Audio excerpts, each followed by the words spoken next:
গ্রামীণ প্রাথমিক স্বাস্থ্য কেন্দ্রগুলো একেবারে ভেঙে পড়েছে। আমি বলছি, আমি বিধানসভা বিধায়ক নির্বাচিত হওয়ার পরই আমার ডোমকল বিধানসভা এলাকাতে আমি নিজে যে প্রাথমিক স্বাস্থ্য কেন্দ্রগুলো যে ভিজিট করি। হঠাৎ করে একটা প্রাথমিক স্বাস্থ্য কেন্দ্রে যে গড়াইমারি প্রাথমিক স্বাস্থ্য কেন্দ্র ডোমকল বিধানসভা, সেখানে গিয়েছি আমি 11টা সাড়ে 11টার সময়। তারপরে দেখছি দুজন ডাক্তার খাতায় কলমে যে আছে 12টা পর্যন্ত আসে না, এবং যে দেখা যাচ্ছে এই ধরনের। আমি বলছি যে এগুলো একটা উদাহরণ। এইরকম আমার মনে হয় রাজ্যের প্রায় প্রাথমিক স্বাস্থ্য কেন্দ্রগুলোতে দেখা যাচ্ছে ডাক্তার খাতা কলমে আছে, কিন্তু তারা শহরে বসে প্র্যাকটিস করছে অথবা দাঁড়িয়ে সেখানে ডিউটি করছে না। এই ধরনের যে সমস্যা, যা সাধারণ মানুষকে প্রভাবিত করে, এগুলো আমাদের দেখা দরকার। দীর্ঘদিন ধরে এই যে স্বাস্থ্য ব্যবস্থাতে আপনার ঘুঘুর বাসা যেটাকে বলে গ্রামীণ ভাষা, দীর্ঘদিন ধরে একই এজেন্সি মারফত এই যে খাবার দাবার আমরা রাজ্য সরকার এবারে অনেকটা বাড়িয়েছেন রুগীদের প্রতি বরাদ্দ, কিন্তু দেখা যাচ্ছে সেই খাবারের ক্ষেত্রে যারা যে সমস্ত এজেন্সিগুলো যে ওখানে খাবার সাপ্লাই করে, সেই সমস্ত এজেন্সিগুলো দীর্ঘদিন ধরে যে ওখানে একটা নেক্সাস তৈরি হয়েছে কিনা, এইটা আমাদের নজরদারিতে যে আনা দরকার। একই রকম ভাবে গত সরকার, রাজ্য সরকার যে বিভিন্ন কোম্পানিকে দেখবেন গ্লোবাল কোম্পানি দ্বারা যে আপনার রাজ্যের স্বাস্থ্য ব্যবস্থার সিকিউরিটিগুলোকে যে নিয়ন্ত্রণ করা হয়। তাহলে সেই সিকিউরিটি ওই কোম্পানিগুলো যাদেরকে সাব ডিভিশন হাসপাতালে যে সমস্ত লোক নিয়োগ করা আছে, সেই লোকগুলো গত আগের বছরে দেখা যাচ্ছে কোনো এমএলএর খুব কাছের লোক অথবা কোনো মন্ত্রীর খুব যে কাছের লোক তারা নিয়োগপ্রাপ্ত হয়েছে। পরবর্তী ক্ষেত্রে দেখা যাচ্ছে ওইখানে ওয়ার্ড গার্ল, ওয়ার্ড বয় সহ সিকিউরিটির লোক, যাদের কোনো ধরনের মান যোগ্যতা যাচাই করার কোনো ধরনের কোনো কমিটি নেই, এই ধরনের লোকদেরকে সিকিউরিটিতে যে ঢোকানো হয়েছে। এই উদাহরণ যে বিভিন্ন জায়গাতে আমাদের রাজ্যের, এটা যে অভিজ্ঞতা, এটা আমাদের দেখা দরকার। এবার বক্তব্য রাখবেন মাননীয় সদস্য শ্রী মুস্তাফিজুর রহমান। আপনার সময় 8 মিনিট। ধন্যবাদ মাননীয় স্পিকার। আজকের বাজেট অ্যালোকেশন, যেটা দাবি নম্বর 24-এর পরিপ্রেক্ষিতে মাননীয় স্বাস্থ্যমন্ত্রী যে প্রস্তাব রেখেছেন তার উপর আলোচনা করতে দেওয়ার জন্য, আমরা যেটা সবচাইতে গুরুত্বপূর্ণ বিষয় যে বিগত বছরগুলিতে আমাদের রাজ্যের সবচাইতে যদি ক্ষতি কোনো দপ্তরের হয়ে থাকে, তাহলে সবচাইতে সেটা স্বাস্থ্য এবং শিক্ষা দপ্তরের। এবং স্বাস্থ্য পরিকাঠামো সেগুলো গত 15 বছর ধরে বা একদম তিল তিল করে শেষ করা হয়েছে, গ্রামীণ স্বাস্থ্য ব্যবস্থা থেকে একবারে জেলা এবং রাজ্য স্বাস্থ্য ব্যবস্থা পর্যন্ত। সেই কারণে আমাদের প্রথমত লক্ষ্য হওয়া উচিত এই বাজেটের এবং এই নতুন সরকারের, সেটা যে একটা বিকেন্দ্রীভূত উন্নত স্বাস্থ্য ব্যবস্থা, যা গ্রামীণ প্রান্তিক মানুষের কাছ পর্যন্ত পৌঁছে দেওয়া যায়, সেই রকম একটা স্বাস্থ্য ব্যবস্থার পরিকল্পনা আমাদের যে এই বিধানসভা থেকে নেওয়া উচিত। যাতে আমরা দেখেছি গত আরজিকর অভয়াকাণ্ড, এই ধরনের ঘটনা সহ স্বাস্থ্য ব্যবস্থাতে যেগুলো দুর্বলতা আমাদের আছে এই সময়ে তৈরি হয়েছে, সেইগুলোকে যে চিহ্নিত করে সেগুলো আগে দূর করা দরকার, যা সাধারণ মানুষকে প্রভাবিত করে। আমি কত টাকা এখানে বিধানসভায় দাঁড়িয়ে কত কোটি টাকা বাজেট পেশ করলাম, কত টাকা খরচ হবে, তার থেকেও বড় কথা যে এই যে টাকা আমরা বরাদ্দ করছি তা একেবারে প্রাইমারি হেলথ সেন্টার পর্যন্ত সেই টাকা পৌঁছাচ্ছে কিনা বা তার সঠিক ব্যবহার হচ্ছে কিনা, এইটা আমাদের অভিমুখ হওয়া দরকার। এই সময়কালে দাঁড়িয়ে আমরা দেখেছি প্রান্তিক ক্ষেত্রে যে স্বাস্থ্য ব্যবস্থা, যেমন গ্রামীণ প্রাথমিক স্বাস্থ্য কেন্দ্রগুলো একেবারে ভেঙে পড়েছে। আমি বলছি, আমি বিধানসভা বিধায়ক নির্বাচিত হওয়ার পরই আমার ডোমকল বিধানসভা এলাকাতে আমি নিজে যে প্রাথমিক স্বাস্থ্য কেন্দ্রগুলো যে ভিজিট করি। হঠাৎ করে একটা প্রাথমিক স্বাস্থ্য কেন্দ্রে যে গড়াইমারি প্রাথমিক স্বাস্থ্য কেন্দ্র ডোমকল বিধানসভা, সেখানে গিয়েছি আমি 11টা সাড়ে 11টার সময়। তারপরে দেখছি দুজন ডাক্তার খাতায় কলমে যে আছে 12টা পর্যন্ত আসে না, এবং যে দেখা যাচ্ছে এই ধরনের। আমি বলছি যে এগুলো একটা উদাহরণ।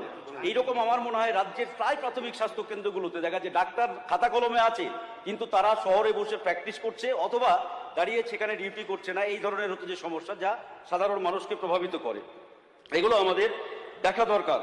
দীর্ঘদিন ধরে এই যে স্বাস্থ্য ব্যবস্থাতে আপনার ঘুঘুর বাসা যেটাকে বলে গ্রামীণ ভাষা, দীর্ঘদিন ধরে একই এজেন্সি মারফত এই যে খাবার দাবার আমরা রাজ্য সরকার এবারে অনেকটা বাড়িয়েছেন রুগীদের প্রতি বরাদ্দ, কিন্তু দেখা যাচ্ছে সেই খাবারের ক্ষেত্রে যারা যে সমস্ত এজেন্সিগুলো যে ওখানে খাবার সাপ্লাই করে, সেই সমস্ত এজেন্সিগুলো দীর্ঘদিন ধরে যে ওখানে একটা নেক্সাস তৈরি হয়েছে কিনা, এইটা আমাদের নজরদারিতে যে আনা দরকার। একই রকম ভাবে গত সরকার, রাজ্য সরকার যে বিভিন্ন কোম্পানিকে দেখবেন গ্লোবাল কোম্পানি দ্বারা হচ্ছে যে আপনার রাজ্যের স্বাস্থ্য ব্যবস্থার সিকিউরিটিগুলোকে হচ্ছে যে নিয়ন্ত্রণ করা হয়।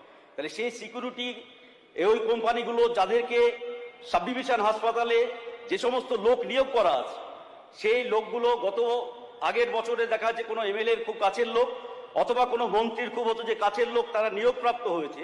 পরবর্তী ক্ষেত্রে দেখা যাচ্ছে ওইখানে ওয়ার্ড গার্ল, ওয়ার্ড বয় সহ সিকিউরিটির লোক যাদের কোনো ধরনের মান যোগ্যতা যাচাই করার কোনো ধরনের কোনো কমিটি নেই, এই ধরনের লোকদেরকে সিকিউরিটিতে হচ্ছে যে ঢোকানো হয়েছে। এই উদাহরণ হচ্ছে যে বিভিন্ন জায়গাতে আমাদের রাজ্যের, এটা হচ্ছে যে অভিজ্ঞতা, এটা আমাদের দেখা দরকার।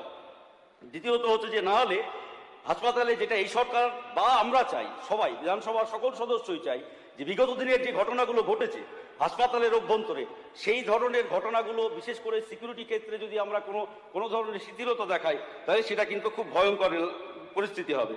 আমার বিধানসভা এলাকায় মাননীয় স্পিকার একটা সাব ডিভিশন হাসপাতাল আছে, কিন্তু সেই হাসপাতালে দেখা যাচ্ছে আরও একটা সমস্যা, যেটা সাধারণভাবে আমাদের মাননীয় স্বাস্থ্যমন্ত্রী এই বিষয়টাকে অ্যাড্রেস করেছেন, কিন্তু মিডিয়াতে আমি বলছি যে এটা শুধু মিডিয়াতে বা হচ্ছে যে বাইরে বক্তৃতাতে আমরা জনপ্রিয়তা অর্জন করার জন্য বললে হবে না। আমাদের মাননীয় ডাক্তারবাবু, সবাই না কিন্তু একটা অংশের ডাক্তারবাবুরা কি সঠিক পরিষেবা হাসপাতালে সরকারি চাকরি করছে, অথচ গিয়ে হাসপাতাল তাদের কাছে প্রায়োরিটি হচ্ছে না। এরকম উদাহরণ আছে, আপনি আমি নিজে আমার হাসপাতালে, সাব ডিভিশন হাসপাতালে আমার চোখের একটা সমস্যা হয়েছে। আমি সাব ডিভিশন হাসপাতালে গিয়ে সেই চোখের ডিপার্টমেন্টে গিয়ে দেখছি বেলা 12:30 পর্যন্ত সেই চোখের ডাক্তার যিনি প্রধান দায়িত্বে হেড, তিনি হতে যে বাইরে চেম্বারে প্র্যাকটিস করছেন। আমি ডাক্তারবাবুদের অসম্মান করতে চাই না, কারণ আমাদের এখানে অনেক রাজ্যে প্রতিযোগিতা ডাক্তারবাবুরা আছে যারা এখনো পরিষেবা দিচ্ছেন মানুষকে, কিন্তু এই ধরনের একটা চক্র যেটা প্রত্যেকটা হাসপাতালে সমস্যা তৈরি করে। সঠিক সময়ে যেখানে 11টা থেকে বা হতো যে 9টা থেকে, সকাল 9টা বা 10টা থেকে হচ্ছে যে আউটডোর করা দরকার, 12টা বেজে যাচ্ছে, 1টা বেজে যাচ্ছে, আউটডোরে না গিয়ে প্রাইভেট প্র্যাকটিস করছে।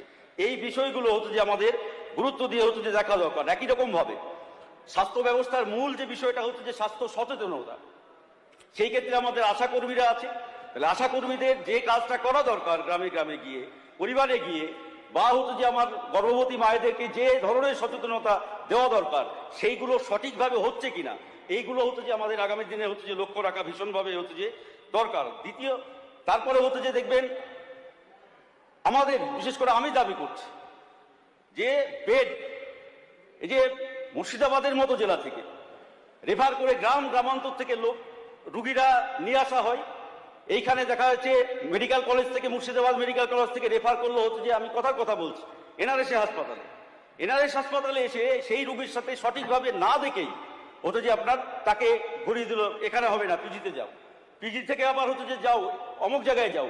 এইরকম ভাবে একটা হয়রানি রাজ্যের হাসপাতালগুলোতে হচ্ছে যে করা হয়। তার জন্য একটা সঠিক মনিটরিং কমিটি এবং রোগী কল্যাণ সহায়তা শিবিরগুলো যেগুলো আছে, গ্রাম থেকে আসা, এই যে প্রান্তিক গ্রাম থেকে আসা মানুষদের এই হয়রানি বন্ধ হওয়া দরকার। আর একটা মারাত্মক প্রবণতা যে হাসপাতালগুলোতে তৈরি হয়েছে, সেটা হচ্ছে যে সাব ডিভিশন হাসপাতাল বেড আছে, ফাঁকা বেড পড়ে আছে।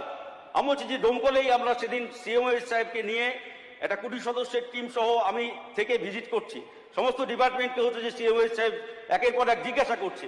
দেখা যাচ্ছে এই প্রবণতা দেখা গেল সেখানে দাঁড়িয়ে এমার্জেন্সিতে রুগী আসার পর শুধুমাত্র 1 মিনিটের মধ্যেই আবার তাকে এমার্জেন্সি থেকেই রেফার, অথচ হাসপাতালের ভিতরে বেড আছে, তাকে ভর্তি করা, 1 ঘন্টা অবজারভেশনে রাখা বা 1-1.5 ঘন্টা দেখা, এসবের কোনো বালাই নেই। এই ধরনের হচ্ছে যে প্রবণতাগুলো যেগুলো আমাদের দেখা দরকার, তবে আমরা সার্বিকভাবে যে কথা এই বইয়ে লেখা আছে সেই কথা আমরা বাস্তবায়িত করতে পারবো। আমাদের যে উদ্দেশ্য, তার সাথে সাথে আয়ুর্বেদিক, হোমিওপ্যাথি চিকিৎসা, এগুলোকেও হচ্ছে যে আমাদের ভীষণভাবে গুরুত্ব দেওয়া দরকার।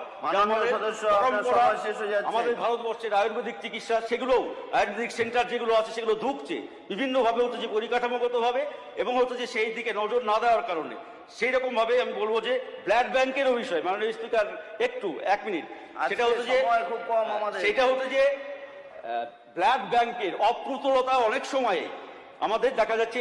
এইটা হচ্ছে যে একটু নজর দেওয়া দরকার, যাতে আমরা ব্লাড ব্যাংকের সংখ্যা আরো বাড়াতে পারি। ধন্যবাদ মাননীয় স্পিকার, আপনাকে এই বাড়তি সময় দেওয়ার জন্য।